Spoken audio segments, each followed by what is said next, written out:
अस्सलाम वालेकुम जी, की हाल है दोस्तों? ठीक ठाक हो? सब खैर खैरियत? अज मैं तुहानू एक ऐसी मालूमात दे लगा वां कि शायद तुहाडे इलम विच होवे कि ना होवे, मगर मैं तो देखिया है, मैं वो दसना मेरा फर्ज बनता है। तो तुसी भी ज़रा थोड़े ना गौर करिया जे, एहतियात करिया जे। यह जिहड़ा मुर्गा है, फार्मी मुर्गा, पहले नंबर पर तो साडा बेड़ा गर्क यही करी जा रहा है, बोतल तो फार्मी मुर्गा। साडा जनाब बेहतरीन निज़ाम खराब करने च सब तो ज़्यादा इहदा हत्थ है, तो इनू खाना भी जरूरी है, क्योंकि मेहमान आ जाए तो मेहमान को सब्जी या दाल दिओ तो मेहमान गालां कढ़दा है कि लो जी ये तो मर गए ने, उक्का ही इन्हों ने तो सानू दालां दे दित्तियां ने तो गोश्त नहीं दिता है जी। तो ये अपने आप को खा के तो आपे ही जवान होंदा है, इनू तो बेचारे जिथे तुसीं छड्ड दिओ तो उन्हें उत्थे बैठे रहना, तो इन्हें हिलना को नहीं। बाकी चलता तो पिया वे निज़ाम, विआहां शादियां ते भी चलन दिया है, घरां च भी चलन दिया है, दिन दिहाड़ भी मुर्गा शुरगा चलता पिया है। वड्डा गोश्त सानू जिवें दे साडे कारोबारां दे हालात ने वो सानू तवीत धागे वाले बंद कर छड्डदे ने, ते बाकी रहिंदी खुंदी कसर साडी डॉक्टर कर छड्डदे ने। डॉक्टरां तो भी सदके जाइए, ऐसे ऐसे आला डॉक्टर ने, अल्लाह इन्हां नूं जिंदगी तंदुरुस्ती देवे, मोटियां मोटियां किताबां पढ़ के ते वेखो तुसीं इन्हां दी सोच वेखो।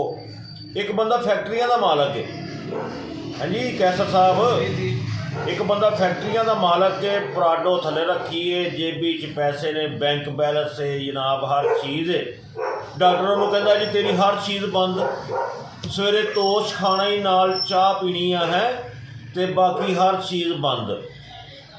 तो जिहड़ा गरीब आदमी है जिहदी 500-700 रुपये की दिहाड़ी लगती है, जिन्हों 30-30 हज़ार रुपया गैस का बिल आता है, जिस बेचारे नूं बिजली का बिल बहुत ज़्यादा आता है, जिहड़ा बेचारा अपने बच्चों वास्ते फ्रूट नहीं घर लैके आ सकता, जिस गरीब नूं ये नहीं शाम नूं पता लगता कि मेरी दिहाड़ी के पूरी दिहाड़ी के पैसों च सिर्फ मेरे घर की हांडी पकनी है, सब्जियां एडियां महंगियां हो गई हैं। तो साडे डॉक्टर हजरात उस बंदे नूं पता की कहंदे ने, निक्के कोई दी जखनी पियो, हाँ जी सेब खाओ, अनार लैके खाओ, वो अन्नी दिओ। सेब एडे महंगे तो अनार एडे महंगे, वो गरीब आदमी कित्थों निक्के गोए दी जखनी पीवे? तुहाडियां दवाइयां च असर कोई नहीं रह गया, उतों दवाइयां एडियां एडियां महंगियां लिख के दे छड्डदे ने कि छड्ड गल्लां दिओ।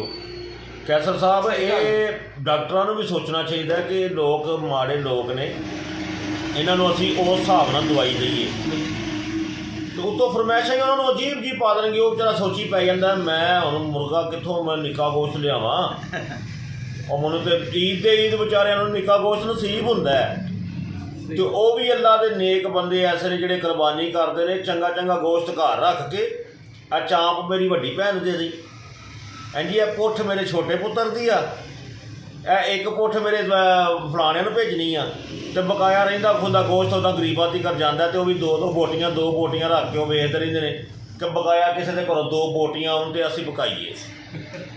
ऐसे ऐसे आला हजरत बंदे ने कि हुण आपो धा भी पै गई है कि हुण तो कुरबानी घट तो फैशन ज़्यादा है। ये मेरी भैन जी है ना 2 लेले कर रही है, मैनूं नहीं पता मैं भी 2 ही करने ने, एक ना मेरा भी गुजारा नहीं होंदा, अन्नी दी है जिहड़ा एक मिलन दिया वो तू कर लै, तैनूं काहदी तकलीफ पई है।